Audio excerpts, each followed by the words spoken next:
मेरे प्यारे विद्यार्थियों और उन सभी लोगों को जो इस वीडियो को देख रहे हैं, मेरी तरफ से नमस्कार। टाइम स्पीड डिस्टेंस का जो ये आपका आज का वीडियो है, इसमें बोट एंड स्ट्रीम पर बेस्ड क्वेश्चन करने वाले हैं।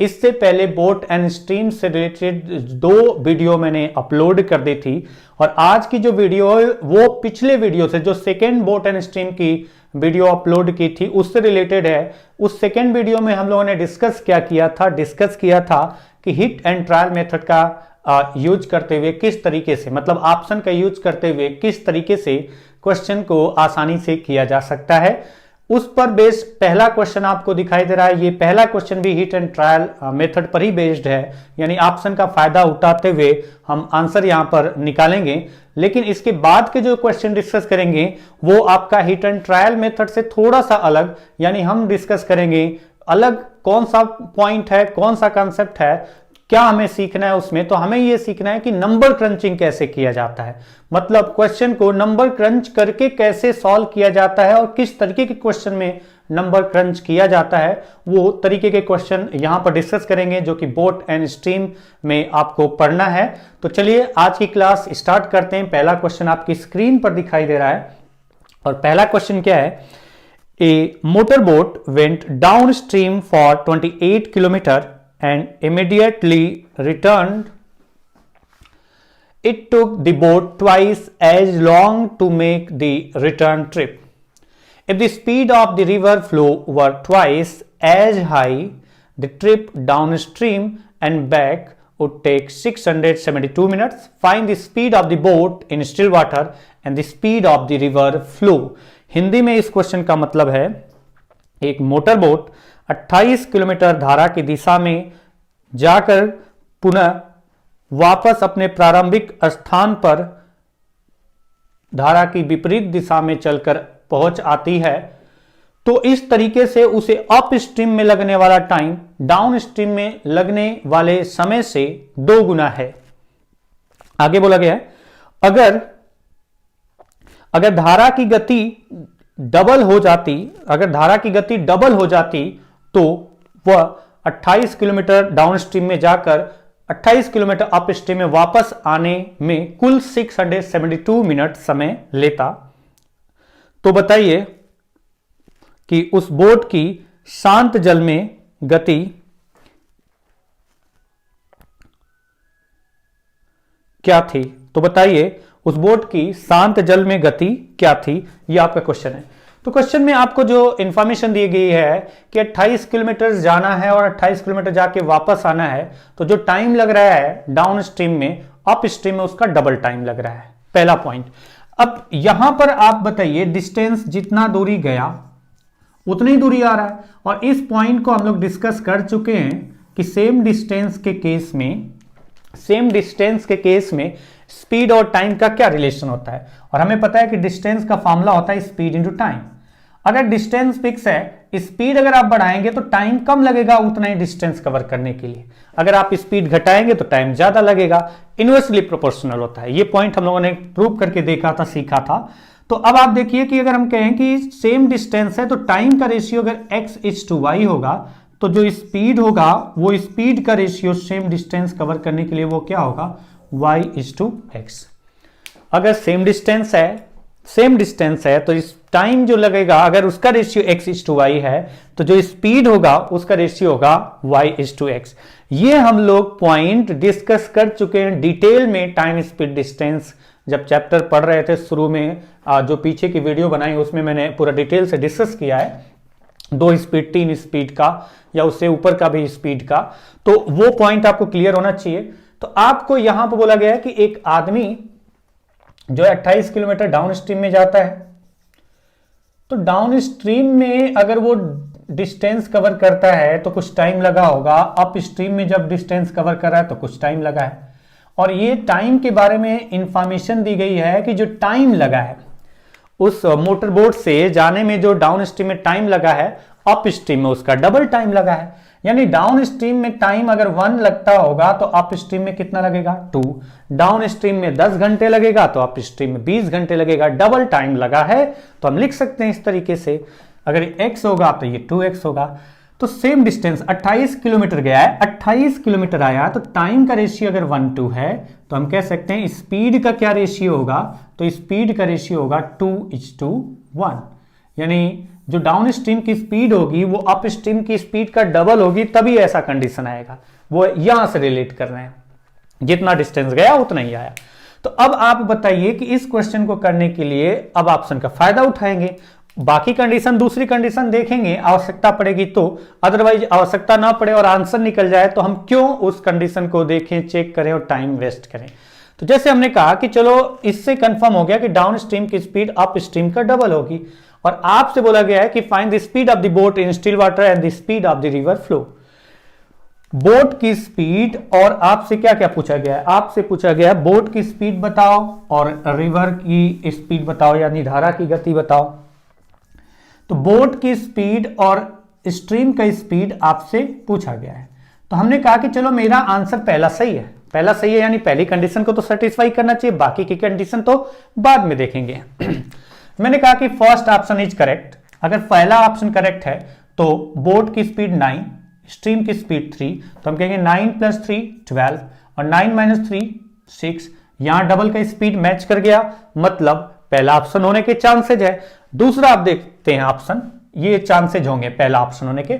दूसरा अगर मैं देखता हूं कि 9 + 6 15 और 9 - 6 boat plus stream down stream, boat minus stream up stream, तो 9 + 6 15, 9 - 6 3, यानी ये तो ऑप्शन नहीं होगा क्योंकि डबल स्पीड तो आ ही नहीं रहा है।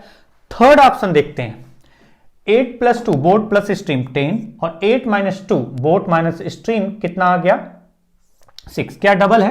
नहीं है, यानी थर्ड ऑप्शन भी नहीं आंसर होगा। फोर्थ ऑप्शन देखते हैं, 12 + 3 15 एंड 12 - 3 9। मैं क्या कर रहा हूं, down stream boat plus stream up stream boat minus stream करके मैं निकाल रहा हूं। इसका डबल है? नहीं, यानी हमारा जो आंसर है वो क्या होगा, हमारा आंसर होगा फर्स्ट ऑप्शन हमारा आंसर होगा।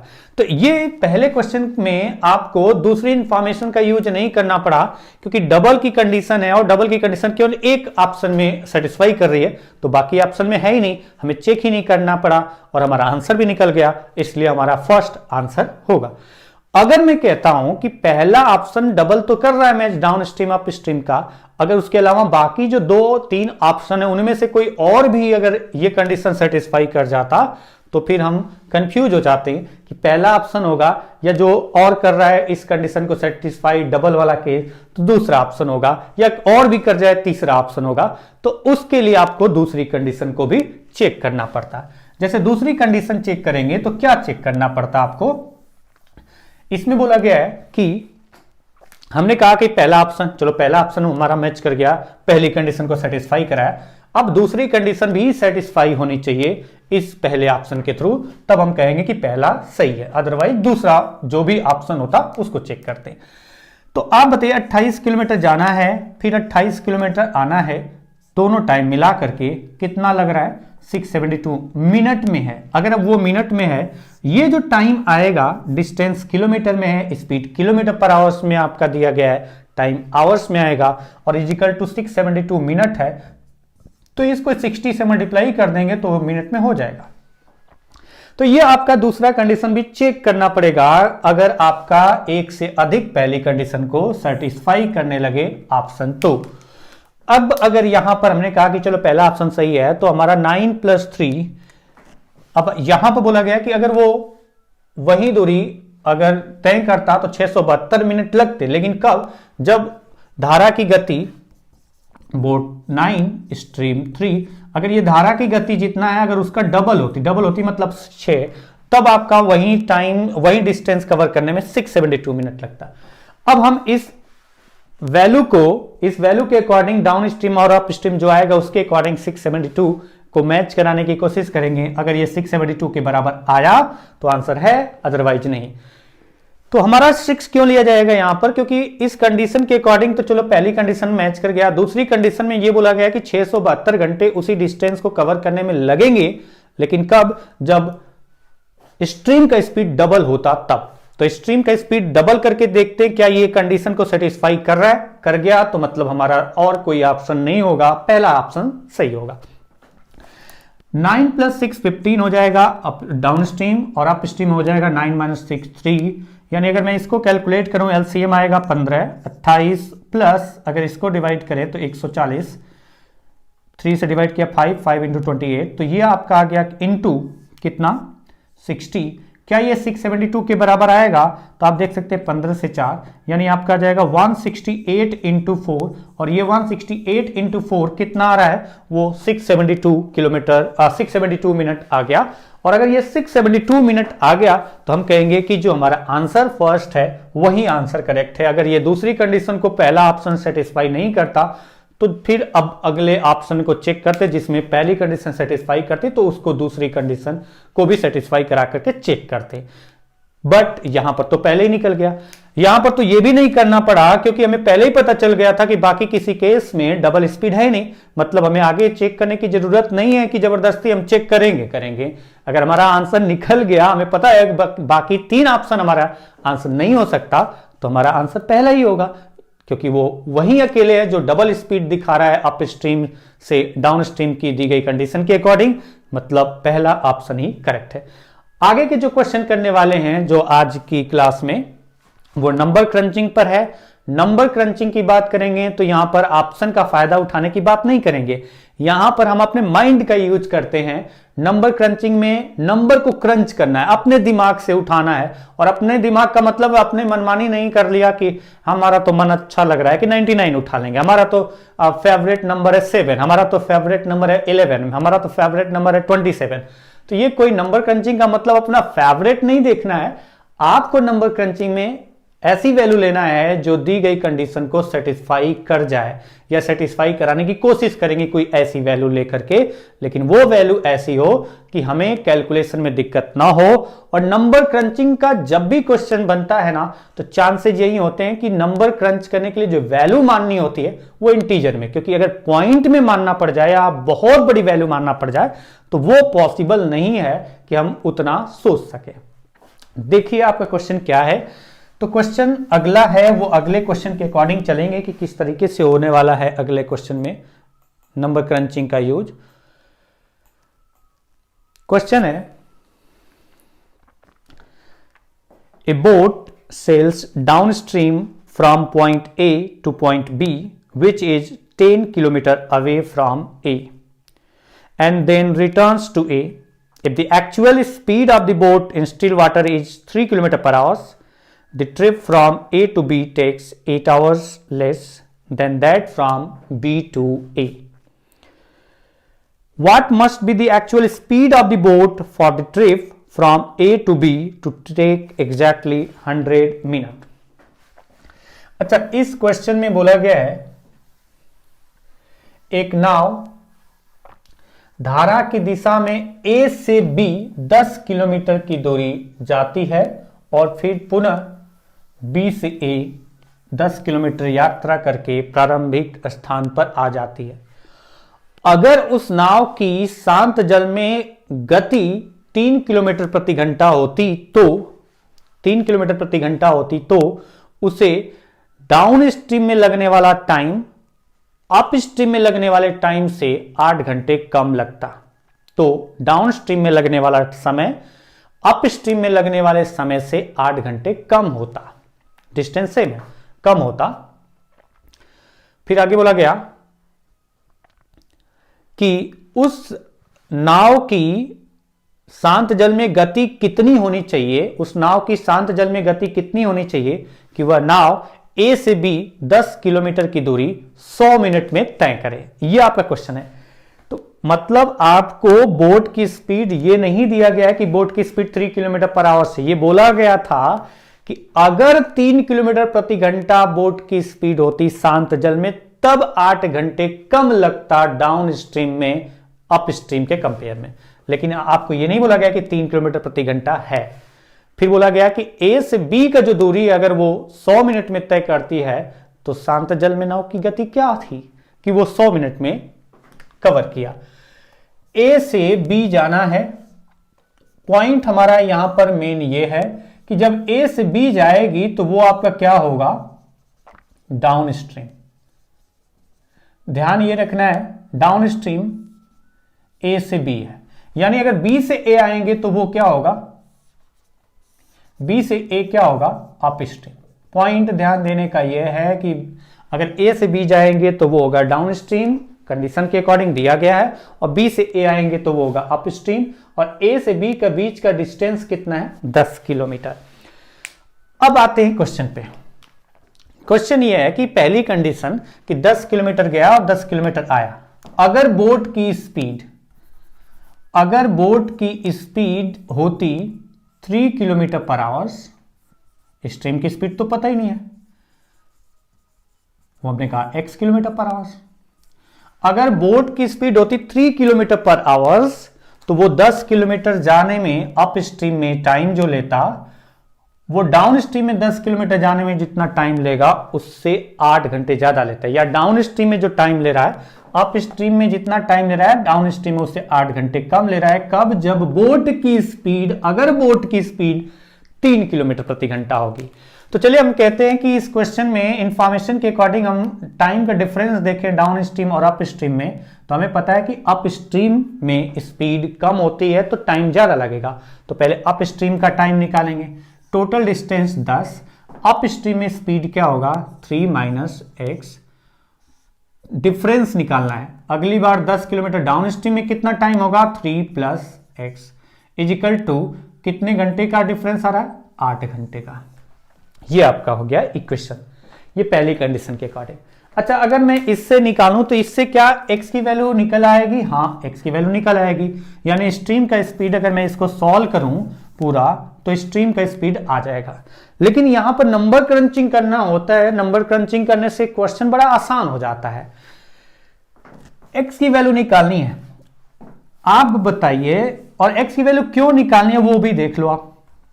x की वैल्यू क्यों निकालनी है, तो x की वैल्यू इसलिए निकालनी है कि उससे बोला गया a से b उसे जाना है, यानी 10 किलोमीटर की दूरी तय करना है, किस डायरेक्शन में, डाउन स्ट्रीम में। a से b जाना है यानी 10 किलोमीटर दूरी तय करना, और 100 मिनट में कवर करता है। यानी a से b जब जाएगा तो हमारा डाउन स्ट्रीम आएगा, डाउन स्ट्रीम आएगा मतलब हम क्या कहेंगे कि बोट प्लस स्ट्रीम आएगा। अब a से b जाना है, लास्ट में क्वेश्चन बोला गया है what must be the actual speed of the boat for the trip from A to B to take exactly 100 minute. अगर वो ए से बी 10 किलोमीटर जाता है 100 मिनट में, यानी जब ए से बी जाएगा तो स्पीड किस स्पीड से जाएगा, वो डाउन स्ट्रीम में बोट प्लस स्ट्रीम की स्पीड से। तो बोट प्लस स्ट्रीम आपका जो स्पीड है वो 10 किलोमीटर दूरी कितने समय में कवर किया है, तो 10 किलोमीटर दूरी 100 मिनट में कवर किया है। किलोमीटर है तो इसको आवर्स में कन्वर्ट करेंगे, डिवाइडेड बाय 60 जो कि ऊपर जाएगा, तो हम कह सकते हैं boat plus stream is equal to 6 आ रहा है। तो अब इस कंडीशन के अकॉर्डिंग बोट प्लस स्ट्रीम 6 आ रहा है, मतलब अगर हमें स्ट्रीम की स्पीड पता चल जाए तो पूछा गया बोट की स्पीड क्या होनी चाहिए, तो हम बता सकते हैं।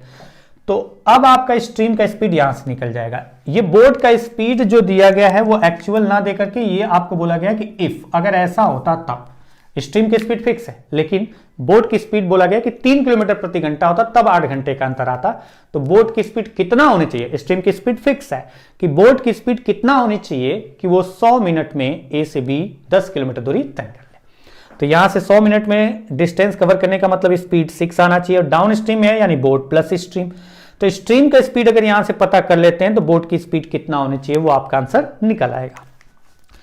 अब इसको सॉल्व करेंगे। अब इसको सॉल्व करने की जगह हम नंबर क्रंचिंग करते हैं। नंबर क्रंचिंग किस तरीके से किया जाता है वो तरीका आपका ये होता है, इसको सॉल्व करेंगे, क्वाड्रेटिक इक्वेशन बनेगा नहीं बनेगा वो आप चेक करेंगे।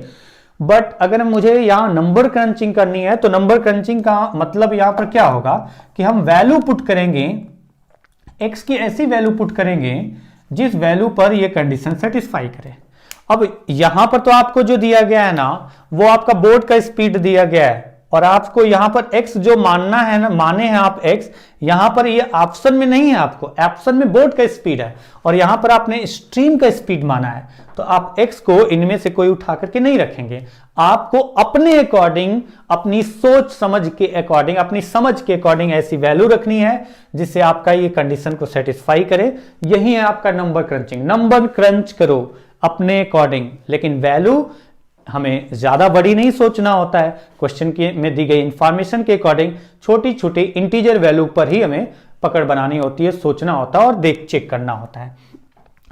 तो नंबर क्रंचिंग में हम कहेंगे कि चलो हमने नंबर क्रंच किया, तो नंबर क्रंच करने से पहले एक और पॉइंट, स्ट्रीम की स्पीड बोट की स्पीड से यहां पर हमेशा कम होगी, क्योंकि अप स्ट्रीम में भी डिस्टेंस कवर किया है, डाउन स्ट्रीम में भी डिस्टेंस कवर किया है, यानी कि बोट की स्पीड ज्यादा होगी स्ट्रीम से, तभी तो वो अपोजिट डायरेक्शन में भी डिस्टेंस कवर कर रहा है।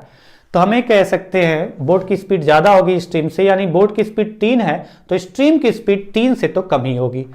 स्पीड जो स्ट्रीम का होगा वो 3 से कम होगा, 3 से कम होगा, 3 भी नहीं होगा, 3 होगा तो 0 हो जाएगा, यानी 10 किलोमीटर डिस्टेंस तो कवर ही नहीं कर पाएगा वो 0 स्पीड में कहां जाएगा, वहीं का वहीं रह जाएगा। तो स्ट्रीम का स्पीड 3 से कम होगा, और 3 से कम में अगर वैल्यू चेक करना हो तो हमें कौन कौन सी वैल्यू ऐसी दिखती है 3 से कम में, एक इंटीजर वैल्यू 2 है, दूसरी 1 है, तो हम इंटीजर वैल्यू ही चेक करेंगे। 2 पर अगर चेक करते हैं, अगर मैं यहां 2 रखता हूं तो 3 - 2 1, 3 - 2 1 और 3 + 2 5, 1 से डिवाइड किया तो 10 घंटे, और यहां पर 5 से डिवाइड किया तो 2 घंटे, डिफरेंस कितना रहा है 8 घंटे का।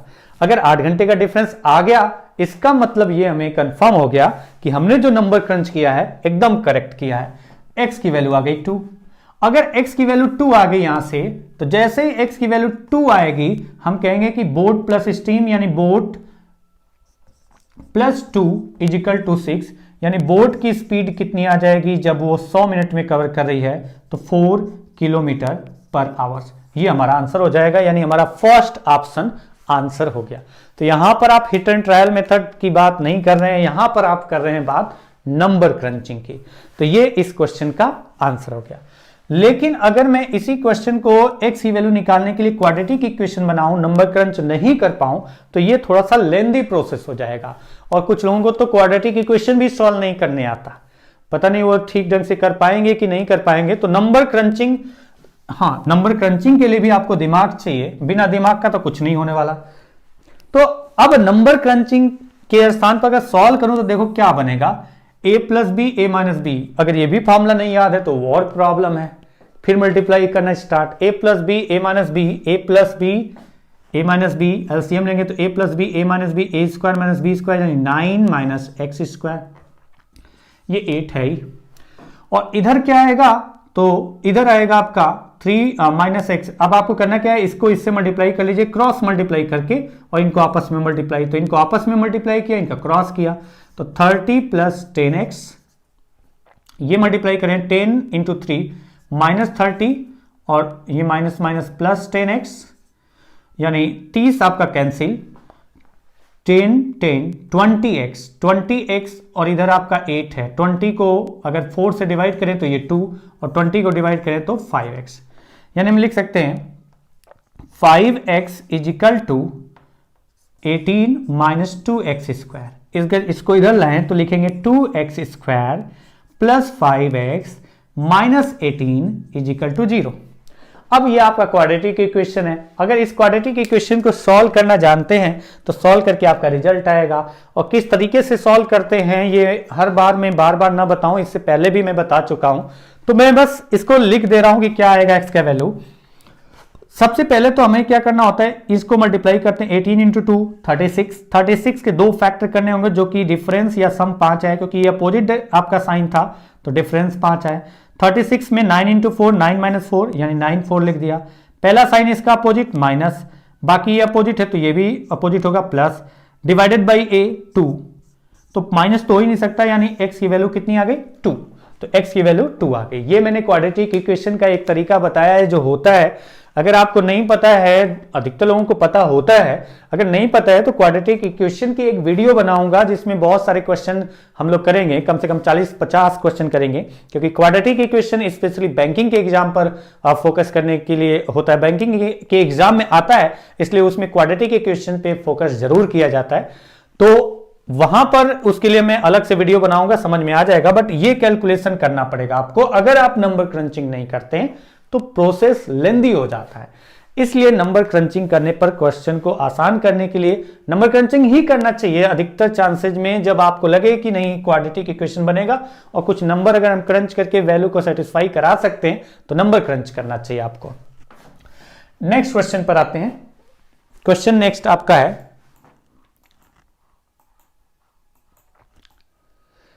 ये क्वेश्चन देखिए, इस पर बेस्ड 2-3 क्वेश्चन करेंगे कम से कम। क्वेश्चन है, a boat covers 24 kilometre upstream and 36 kilometre downstream in 6 hours. He also covers 36 kilometer upstream and 24 kilometer downstream in 6.5 hours.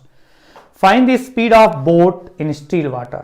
शांत जल में नाव की गति ज्ञात कीजिए। एक बोट, एक नाव धारा की विपरीत दिशा में 24 किलोमीटर दूरी और धारा की दिशा में 36 किलोमीटर दूरी कुल 6 घंटे में तय करती है, जबकि वही नाव धारा की विपरीत दिशा में 36 किलोमीटर दूरी और धारा की दिशा में 24 किलोमीटर दूरी तय करने में कुल 6.5 घंटे समय लेती है।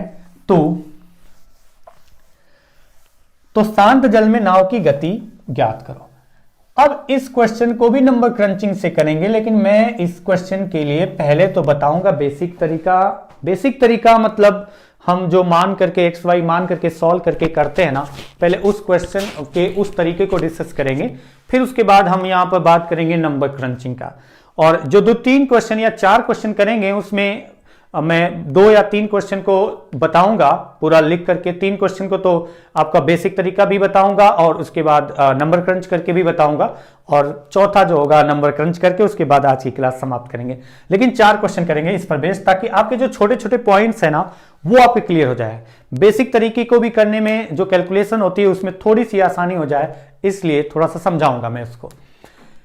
अच्छा, इस क्वेश्चन में आपसे बोला जा रहा है बोट का स्पीड क्या पता है? नहीं पता है। बोट का स्पीड अगर हमें नहीं पता है तो कुछ तो मानेंगे, तो हमने कहा कि बोट का स्पीड मैंने मान लिया यहां पर कितना, तो बोट का स्पीड माना है x किलोमीटर पर आवर। और अगर स्ट्रीम का स्पीड पता नहीं है तो उसको भी मान लेते हैं। स्ट्रीम का स्पीड कितना माना, तो हमने कहा कि y kilometre per hour. Boat का speed x kilometre per hour, stream का speed y kilometre per hour. अब यहां से स्टार्ट होता है पूरा इक्वेशन बनाना। देखिए कितना लंबा बन जाएगा अगर क्वेश्चन को पूरा बेसिक तरीके से करेंगे तो। अब आप बताइए कि अगर वो 24 किलोमीटर अप स्ट्रीम में जाता है तो 24 किलोमीटर अप स्ट्रीम में किस स्पीड से डिस्टेंस कवर करेगा? टाइम दिया गया है जाने का आने का, अलग अलग डिस्टेंस को कवर करने का अप स्ट्रीम और डाउन स्ट्रीम में, यानी जोड़ना है दोनों टाइम को, और जो कि 6 घंटे के बराबर आना चाहिए। तो 24 किलोमीटर किस डायरेक्शन में जा रहा है? अप स्ट्रीम में जा रहा है। तो 24 किलोमीटर अप स्ट्रीम में किस स्पीड से जाएगा? बोट माइनस स्ट्रीम, यानी x माइनस वाई। ये 24 किलोमीटर अप स्ट्रीम में जाने का टाइम। और डाउन स्ट्रीम में 36 किलोमीटर चल रहा है, तो प्लस जो डाउन स्ट्रीम में 36 किलोमीटर चला किस स्पीड से? x plus y. और ये दोनों टाइम मिला के कितने घंटे लगा है? 6 घंटे। ये क्वेश्चन में इंफॉर्मेशन दी गई। एक और क्वेश्चन का इंफॉर्मेशन दिया गया है, 36 किलोमीटर अगर वो अप स्ट्रीम में जाता है, यानी 36 अपान अप स्ट्रीम की स्पीड, टाइम आ गया, और प्लस 24 किलोमीटर डाउन स्ट्रीम में जाता तो 24 upon x plus y equal to 6.5 hours. ये आपका 2 इक्वेशन तरीके से बना दिया। अब अगर इस इक्वेशन को सॉल्व करें तो ये अगर आपने पढ़ा होगा कभी पहले, मैंने तो मेरे टाइम में जब मैंने पढ़ा था तो उस टाइम पर क्लास 8 में पढ़ाया गया था कि अगर 1 अपान एक्स 1 अपान वाई के फॉर्मेट में, तो उसको ऊपर ले जाने के लिए हम कहते थे कि 1 upon x equal to u, 1 upon y equal to v. फिर आपका कुछ अच्छा सा इक्वेशन बनता था जिसमें डिनोमिनेटर हट जाता था।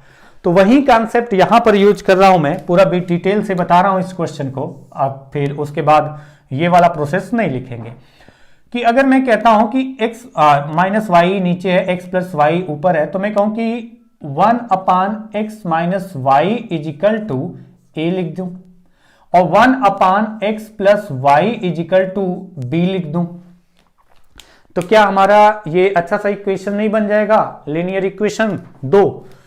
1 अपान एक्स माइनस वाई है तो मैं लिखूंगा इसको कितना, तो मैं लिख सकता हूं इसको 24 ए अप स्ट्रीम ए 1 अपान एक्स माइनस वाई 24 ए। इसको क्या लिख सकता हूं? 1 अपान एक्स प्लस वाई है तो बी, यानी प्लस 36 बी इजिकल टू कितना? 6 घंटे। अच्छा, अगर वही दूसरा इक्वेशन देखें तो उसमें भी वही अप्लाई कर सकते हैं, उसमें भी वही अप्लाई करेंगे तो आप क्या लिखेंगे?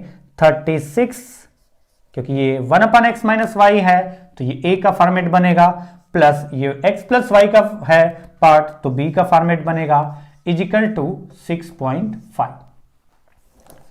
यहां से ए और बी की वैल्यू कैलकुलेट करेंगे।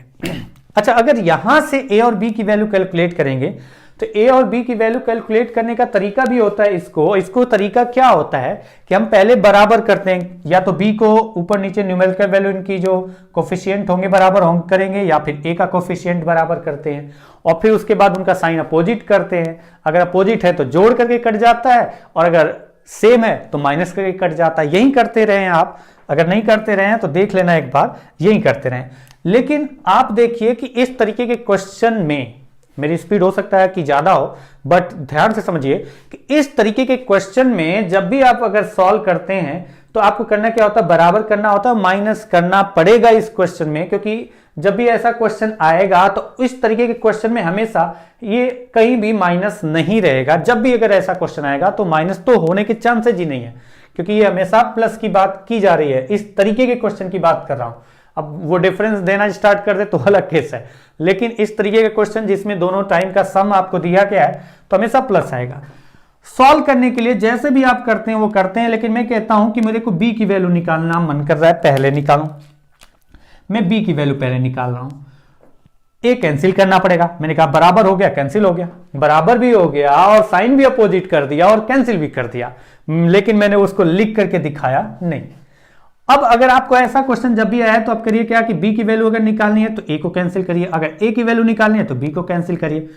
हमने कहा बी की वैल्यू मैं निकाल रहा हूं तो ए को कैंसिल करूंगा, और अगर ए को कैंसिल करूंगा तो हमें करना क्या होता है वो आपको मैं बता चुका हूं बार बार कि बराबर करना होता है कोफिशिएंट, फिर साइन अपोजिट करना होता है। लेकिन मैं यहां पर कर रहा हूं क्या कि डायरेक्टली ये सब बराबर और साइन अपोजिट करने की जगह मुझे पता है करना है, हो जाएगा।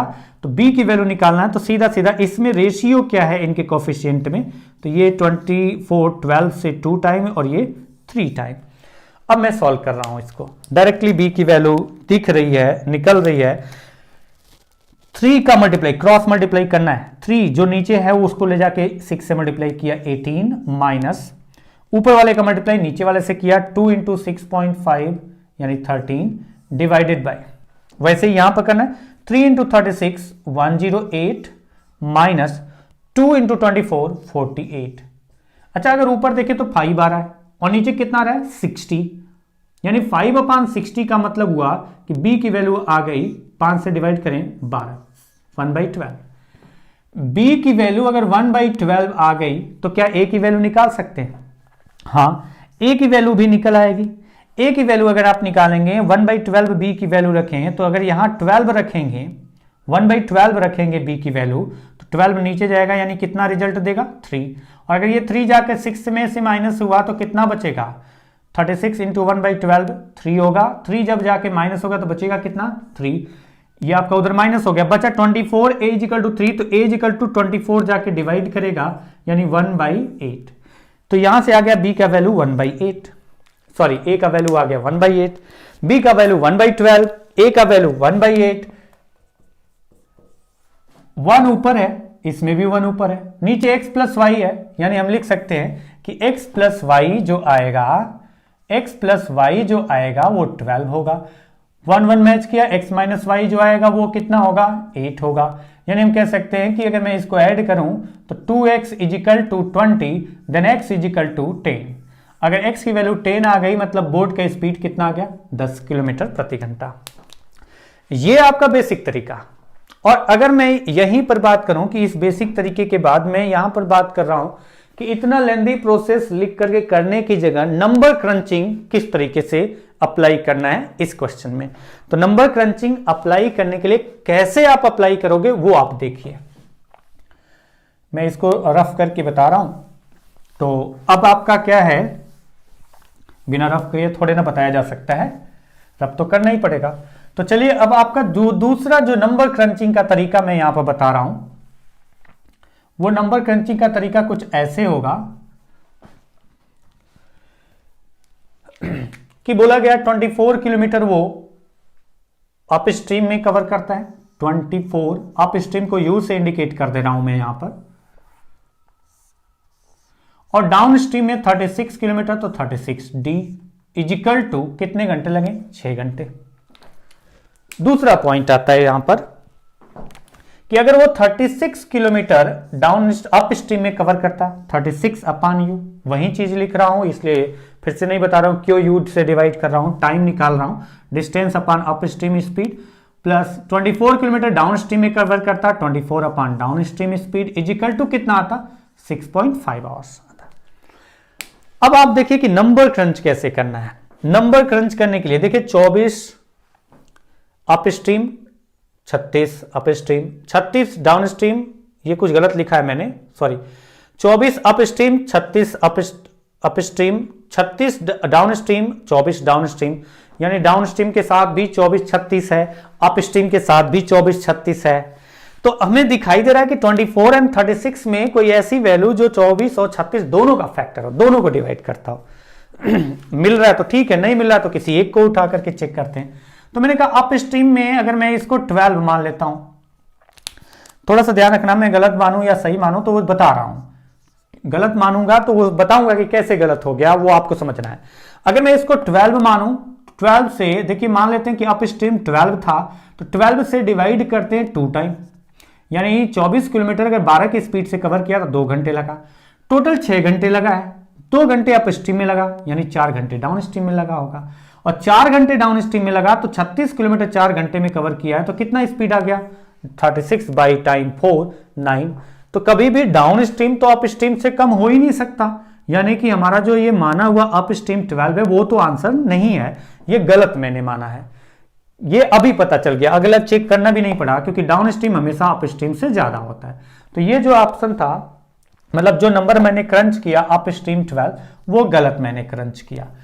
अगर मैं यहीं पर कहता हूं कि मैंने माना कि डाउन स्ट्रीम 12 था, अगर ये 12 रहा होगा तो 36 किलोमीटर के लिए कितना टाइम लगा होगा, 3 घंटे। डाउन स्ट्रीम अगर 12 किलोमीटर पर आवर्स में मानता हूं, नंबर क्रंच कर रहा हूं कि नंबर क्रंच किया कि डाउन स्ट्रीम 12 किलोमीटर पर आवर्स था, तो कितना टाइम लगा होगा इधर, 3 घंटे। टोटल 6 घंटे में से 3 घंटे इधर लगा, तो इधर कितना लगा होगा, 3 घंटे। 6 में से 3 गया, 3 घंटे इधर लगा, और 3 घंटे में 24 किलोमीटर, मतलब स्पीड क्या रही होगी, 8। क्या ये डाउन स्ट्रीम अप स्ट्रीम से ज्यादा है, हाँ, मतलब है, ये तो ज्यादा है, अगर तो चांसेस हैं। लेकिन अब यही वैल्यू अगर इस इक्वेशन में रखते हैं और ये 6.5 के बराबर आ जाता है, तब हम एकदम कंफर्म हो जाएंगे 100% श्योर कि जो नंबर क्रंच किया है, यानी डाउन स्ट्रीम और अप स्ट्रीम की जो वैल्यू हमने रखी है वो एकदम करेक्ट है।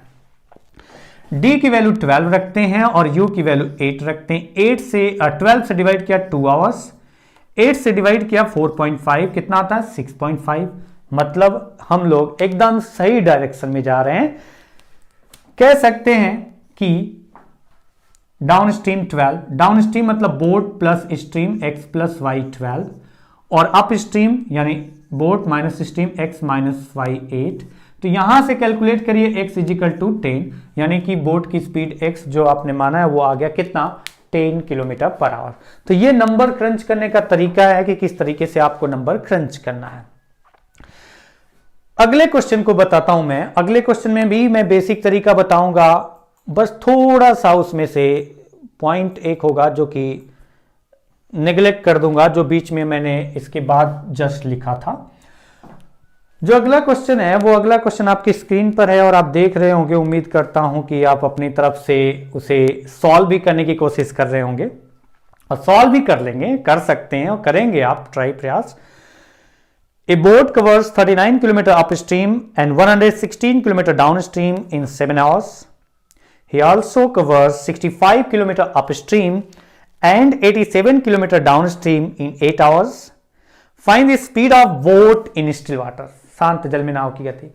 एक नाव धारा की विपरीत दिशा में 39 किलोमीटर की दूरी और धारा की दिशा में 116 किलोमीटर की दूरी तय करने में कुल 7 घंटे का समय लेती है। वही नाव धारा के विपरीत दिशा में 65 किलोमीटर की दूरी और धारा की दिशा में 87 किलोमीटर की दूरी तय करने में कुल 8 घंटे समय लेती है।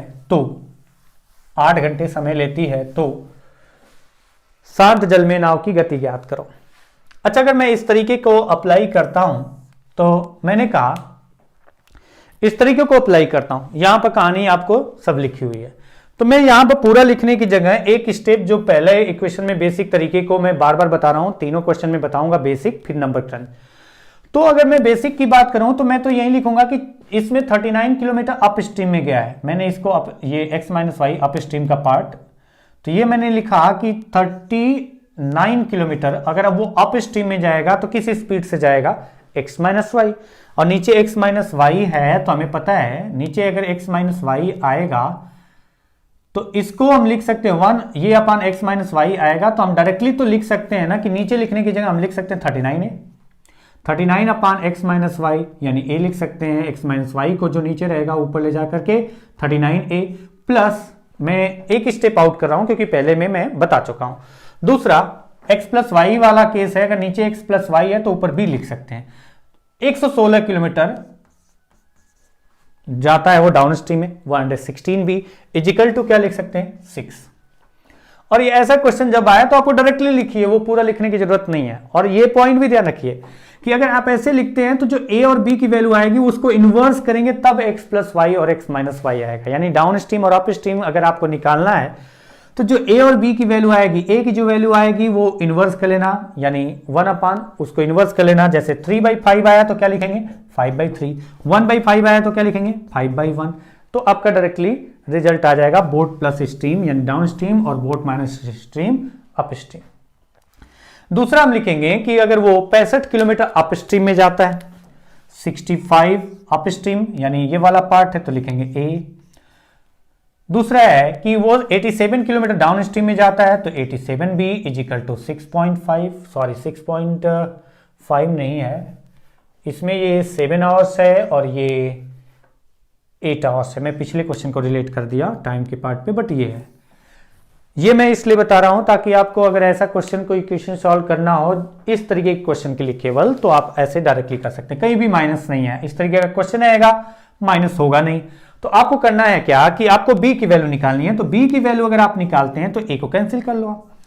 इसमें क्या रेशियो है, तुमने कहा 13 से 3 टाइम और 13 से 5 टाइम, और आपको b की वैल्यू निकालनी है तो क्रॉस मल्टीप्लाई 5 इंटू 7 35, 3 इंटू 8 -40 अपान 5 इंटू 116 580 माइनस 3 इंटू 87 270 माइनस 9 261। यानी ऊपर कितना आ रहा है, तो ऊपर आ गया आपका -5, नीचे कितना आ रहा है, ये भी माइनस में आ रहा है, नीचे आपका आ रहा है -5 आ गया और नीचे आ रहा है कितना, तो माइनस करते हैं 10 - 1 9 7 - 6 1 एंड ये 319।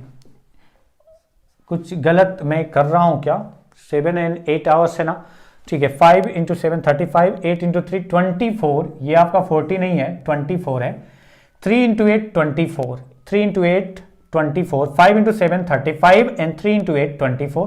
यानी ऊपर कितना आ रहा है 11 माइनस का, नीचे आ रहा है कितना 319। तो यहां से b का वैल्यू कितना आ गया, 11 माइनस माइनस कैंसिल, अगर 11 से डिवाइड करें तो 11 से डिवाइड करने पर यह आ गया कितना, b का वैल्यू 1 अपान 29 आ रहा है, ओके 1 अपान 29, b का वैल्यू आ गया 1 अपान 29। और अगर मैं b का वैल्यू किसी इक्वेशन में रखता हूं, या तो इसमें या तो इसमें लग रहा है आसान थोड़ा सा, कि अगर मैं यहां पर 1 अपान 29 रखूंगा तो 87 इंटू 1 अपान 29 से डिवाइड करें 3, और 3 जब इधर जाएगा तो माइनस होगा तो कितना बचेगा 5, और 65a ये तो उधर जाके माइनस होगा तो बचा 5, 65a इजिकल टू 5 है तो a इजिकल टू 65 से डिवाइड करेंगे 1 अपान 13, यानी a की वैल्यू आ गई 1 अपान 13। तो हम कह सकते हैं यहां से कि 1 मैच किया, x प्लस वाई कितना आ गया 29, और x माइनस वाई कितना आ गया यहां से 13। तो आप यहां से x की वैल्यू निकालेंगे तो कितना आ गया 21, 42 आएगा 2x का वैल्यू, तो x का वैल्यू आ जाएगा 21। तो ये आपका बोट का स्पीड इन स्टिल वाटर आ गया, शांत जल में नाव की गति। कुछ इस तरीके से इक्वेशन बना के सॉल्व किया। अगर मैं यही नंबर क्रंच की बात करूं तो नंबर क्रंचिंग किस तरीके से होगा वो थोड़ा सा डिस्कस करते हैं। तो नंबर क्रंचिंग के पार्ट पे आपको देखना क्या है, नंबर क्रंच करना है, किस तरीके से करना है वो आप देखो। जैसे बोला गया कि कितना किलोमीटर गया था वो डाउन स्ट्रीम में, अप स्ट्रीम में 39 kilometre, 39 upon upstream plus 116 kilometre downstream में, तो 116 upon downstream is equal to 7 hours.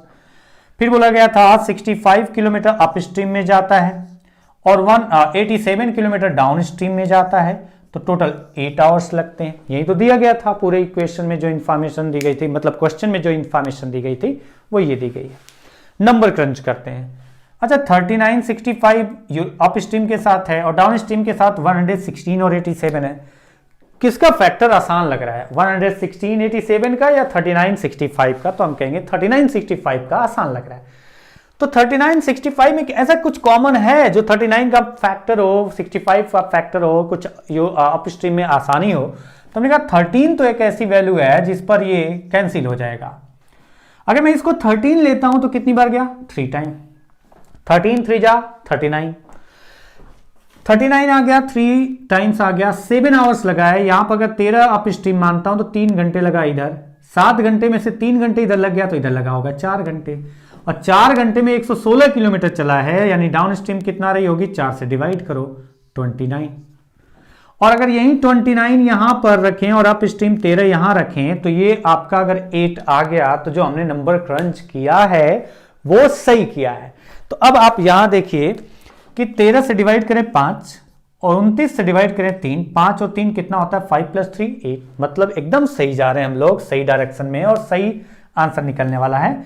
तो इसमें से जो आपका डाउन स्ट्रीम है यानी बोट प्लस स्ट्रीम 29 और अप स्ट्रीम यानी x - y boat minus stream 13, calculate किया तो x की वैल्यू कितनी आएगी, 2x की वैल्यू आएगी 42, तो x की वैल्यू आ जाएगी 21, यानी x का वैल्यू, बोट का स्पीड जो शांत जल में नाव की गति है वो 21 किलोमीटर प्रति घंटा है।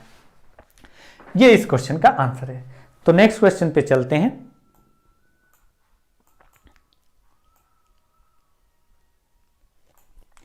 क्वेश्चन है, मल्लाह can row 40 kilometre upstream and 55 kilometre downstream in 13 hours and 30 kilometer upstream and 44 kilometer downstream in 10 hours. What is the speed of Mallah in still water? एक मल्लाह है जो कि 40 किलोमीटर धारा की विपरीत दिशा में, फिर 55 किलोमीटर धारा की दिशा में चलता है, तो कुल 13 घंटे समय लेता है। और अगर वह धारा के विपरीत दिशा में 30 किलोमीटर तथा धारा के विपरीत दिशा में 44 किलोमीटर चलता है, तो कुल 10 घंटे समय लेता है। शांत जल में मल्लाह की गति ज्ञात करो। अच्छा, अगर फिर से हम यहां पर क्वेश्चन को डिस्कस करें, इस क्वेश्चन को भी बेसिक तरीके से मैं एक बार बताऊंगा, बाकी नंबर क्रंच तो आपको समझ में आ रहा होगा। बेसिक तरीका इसलिए बता रहा हूं क्योंकि आपको अगर बेसिक तरीका करना पड़े तो वहां पर जो मैं बी की वैल्यू या ए की वैल्यू निकाल रहा हूं, किस तरीके से निकाल रहा हूं वो आप समझ जाओ। इस तरीके के क्वेश्चन में उस तरह से आप निकाल सकते हैं। 40 किलोमीटर वो जाता है अप स्ट्रीम में, यानी x - y नीचे आएगा, अगर आएगा तो हम लिखेंगे 40a, और दूसरा डाउन स्ट्रीम में चलता है 55 किलोमीटर, तो हम लिखेंगे 55b इजिकल टू कितने घंटे लगे, 13। सेम प्रोसेस अगले पार्ट पे करते हैं। 30 kilometre up stream 1/x - y, 30/x - y आएगा तो उसको a लिख दिया, प्लस सेम प्रोसेस जैसा उसमें किया था 45 किलोमीटर डाउन स्ट्रीम में, तो x + y आएगा तो उसे b लिख दिया। ये 10 घंटे आना चाहिए। मैंने कहा b की वैल्यू निकाल रहा हूं मैं, और b का वैल्यू निकाल रहा हूं तो a कैंसिल। अगर a कैंसिल हो गया तो क्या रेशियो आ गया, 4 और 3 का, 4 और 3 का रेशियो आ गया। 4 3 का रेशियो आया तो हम करेंगे क्या, 3 × 13 39, 4 × 10 40, क्योंकि मैं बेसिक बता चुका हूं बार बार तो थोड़ा सा स्पीड बढ़ाते रहा हूं। 3 × 55 165 माइनस 4 × 44 176, ये -1 ये -11 1/11। b की वैल्यू आ गई प्लस का भी वैल्यू आएगा क्योंकि माइनस माइनस कैंसिल। b का वैल्यू आ गया 1/11। a का वैल्यू कितना आएगा, तो b का वैल्यू अगर 1/11 है तो ये कितना आएगा 55 इंटू 1/11, 55 इंटू 1/11 5 इधर जाएगा तो बचेगा कितना 8, 40a क्योंकि ये इधर चला गया है तो जो रिजल्ट आया 8, 40a इज इक्वल टू 8, तो a इज इक्वल टू 40 से डिवाइड किया यानी 1/5। तो हमें 1 मैच कर गया यानी x माइनस वाई कितना आ गया 5, 1 मैच किया x प्लस वाई कितना आ गया 11। तो इसको सॉल्व करें तो x की वैल्यू कितनी आएगी ऐड करने पर 2x इज इक्वल टू 16 यानी x is equal to 8। That means the speed of the boat the speed of the मल्ला in the still water will be 8 kilometre per hour. Boat का मतलब यहां पर हम बात करें मल्ला की, तो मल्ला बोट से चल रहा है तो वो आपका उसका स्पीड आ गया बोट का। अच्छा, अगर मैं इसको नंबर क्रंचिंग से करता हूं, इसी क्वेश्चन को अगर मैं नंबर क्रंचिंग से करूं तो क्या आंसर होगा उसको दिखा रहा हूं मैं। नंबर क्रंचिंग में जो मैं प्रोसेस बता रहा हूं वही अप्लाई करना है। अगले क्वेश्चन में मैं डायरेक्टली नंबर क्रंचिंग करूंगा, वो लास्ट क्वेश्चन होगा। 40 किलोमीटर अप स्ट्रीम में गया प्लस डाउन स्ट्रीम में कितना गया, तो डाउन स्ट्रीम में वो जाता है 55 किलोमीटर और टोटल कितना लग रहा है 13 घंटे। वहीं पर बोला गया कि अगर वो 30 किलोमीटर अप स्ट्रीम में जाता और डाउन स्ट्रीम में जाता 44 किलोमीटर तो टाइम कितना लगता 10 घंटे। तो बताइए क्या थी बोट मल्लाह की स्पीड शांत जल में। अच्छा, इसमें 10 मान सकते हैं, लेकिन अगर 10 मानेंगे अप स्ट्रीम को, इसको अगर 10 मानेंगे तो ये 10 मानेंगे आप अगर, तो 10 से कितना 4 घंटे, 13 से 4 गया तो कितना बचा, 13 से 4 गया तो बचा कितना 9, और 9 से डिवाइड करें तो ये वैल्यू बड़ी खतरनाक आ रही है, पॉइंट में भी अच्छी सी वैल्यू नहीं आ रही है, तो हम ऐसी वैल्यू चेक नहीं करेंगे। हमने कहा कि इसमें 10 कॉमन था, इसमें 11 भी तो कॉमन है, तो हम 11 वाला पार्ट देखते हैं। अगर मैं कहता हूं कि 11 डाउन स्ट्रीम है तो कितने घंटे लगेगा, यहां पर 11 से डिवाइड किया 5 आवर्स, 13 घंटे में से 5 घंटे इधर लग गया तो बचा कितना 8 घंटे इधर लगा होगा, और 8 घंटे में 40 किलोमीटर यानी स्पीड क्या रही होगी 5, यानी यहां पर आ गया अप स्ट्रीम का स्पीड 5, डाउन स्ट्रीम का स्पीड 11। लेकिन हम ये नहीं कहेंगे कि हमने सही लिया है, हमें इस 11 और 5 के अकॉर्डिंग वैल्यू पुट करके देखना होगा कि ये 10 के बराबर आ रहा है। अगर आ गया तो हमने जो माना है, जो नंबर क्रंच किया है एकदम करेक्ट है, हमें आगे बढ़ने की जरूरत है। तो चेक करते हैं, डाउन स्ट्रीम 11 और अप स्ट्रीम 5 रखते हैं, तो 5 से डिवाइड किया 6 घंटे, 11 से डिवाइड किया 4 घंटे, 6 और 4 10, मतलब जो हम नंबर क्रंच किए थे एकदम करेक्ट है, हम सही डायरेक्शन में जा रहे हैं। तो हमें बस आगे बढ़ के आंसर निकालना है। अब आगे बढ़ के आंसर निकालना है तो यहां पर आगे बढ़े और आंसर निकालें, और निकालेंगे तो डाउन स्ट्रीम मतलब बोट प्लस स्ट्रीम जो आपका दिया गया रिजल्ट आया 11, और अप स्ट्रीम 5 यानी x minus y boat minus stream 5, तो यहां से x की वैल्यू कितना आ गई 8। तो हम कह सकते हैं कि मल्लाह की शांत जल में गति कितना है x kilometre per hour. Boat की बात कर रहा हूं, इस क्वेश्चन में मल्लाह की बात की जाएगी, बोट मतलब मल्लाह की बात यहां पर की जा रही है, वो ध्यान रखना। तो चलिए नेक्स्ट एंड लास्ट क्वेश्चन आज की वीडियो का। तो लास्ट क्वेश्चन आपका है, थोड़ी स्पीड जरूर ज्यादा है,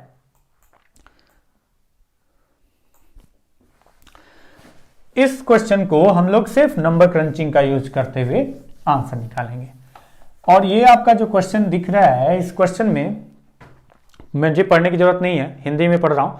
48 किलोमीटर धारा की विपरीत दिशा में और 72 किलोमीटर धारा की दिशा में चलने में कुल 12 घंटे समय लगता है, जबकि धारा के विपरीत दिशा में 72 किलोमीटर और धारा की दिशा में 48 किलोमीटर दूरी तय करने में 13 घंटे समय लगता है। तो धारा की गति ज्ञात करो। 48 kilometre upstream plus 72 kilometre down stream कितना लगता है टाइम 12 आवर्स। क्योंकि 2-3 क्वेश्चन बन चुके हैं तो उसमें धीरे धीरे लिख करके बताने की जरूरत नहीं पड़ेगी मुझे लगता है। 72 kilometre upstream and 48 kilometre down stream कितना टाइम लगा 13 आवर्स। नंबर क्रंच करते हैं। तो मैंने नंबर क्रंच किया, मैंने कहा कि चलो मैं मानता हूं कि अप स्ट्रीम 12 थी, 12 होगी तो ये कितना आ जाएगा 4 घंटे, 12 से 4 गया तो बचा कितना 8 घंटे, 8 घंटे में 72 किलोमीटर यानी 9। कभी भी डाउन स्ट्रीम अप स्ट्रीम से कम हो नहीं सकती, मतलब हमने गलत लिया है, ये हमारा आंसर है। जो मैंने माना है नंबर क्रंच किया वो सही नहीं है। फिर हमने कहा कि हम कुछ और यहां पर 48 एंड 72 है, तो 12 इसको मान के देखते हैं। डाउन स्ट्रीम को 12 माना तो ये कितनी बार जाएगा 12 से 6 टाइम। 12 आवर्स में से 6 आवर्स इधर लगा तो 6 आवर्स इधर लगा होगा, और 6 आवर्स में 48 किलोमीटर, तो ये कितना रहा होगा 8। और ये 12 एंड 8 के अकॉर्डिंग देखेंगे दूसरी कंडीशन क्या सेटिस्फाई हो रही है। अगर हो गई तो जो हमने नंबर क्रंच किया है वो एकदम करेक्ट किया है, हमें सिर्फ आगे बढ़ने की जरूरत है, सही डायरेक्शन में जा रहे हैं। 8 से डिवाइड किया 9 आवर्स, 12 से डिवाइड किया 4 आवर्स, कितना आ रहा है 9 + 4 13। तो हम कहेंगे कि एकदम हम सही डायरेक्शन में जा रहे हैं, बस कैलकुलेट करके आंसर निकालना है। तो डाउन स्ट्रीम अगर हम यहां देखें तो डाउन स्ट्रीम कितना आ गई, बोट प्लस स्ट्रीम 12, और अप स्ट्रीम कितना आ गया 8, यानी बोट माइनस स्ट्रीम 8। तो यहां से अगर मैं कैलकुलेट करूं, यहां पर बताना क्या है, द स्पीड ऑफ स्ट्रीम, धारा की गति बतानी है, यानी हमें y की वैल्यू बतानी है। तो हम यहां पर अगर y की वैल्यू अगर ऐड करते हैं तो y कैंसिल हो जाएगा, इससे बढ़िया माइनस कर लें, और माइनस करेंगे तो ये माइनस, ये प्लस, ये माइनस, यानी इधर बचा 4 और इधर कितना है आप x कैंसिल 2y, तो y इजिकल टू कितना आ गया 2। तो हम कहेंगे स्ट्रीम की स्पीड कितना थी, तो स्ट्रीम की स्पीड थी 2 km/h। आज की क्लास के लिए बस इतना ही करते हैं और मिलते हैं अगली क्लास।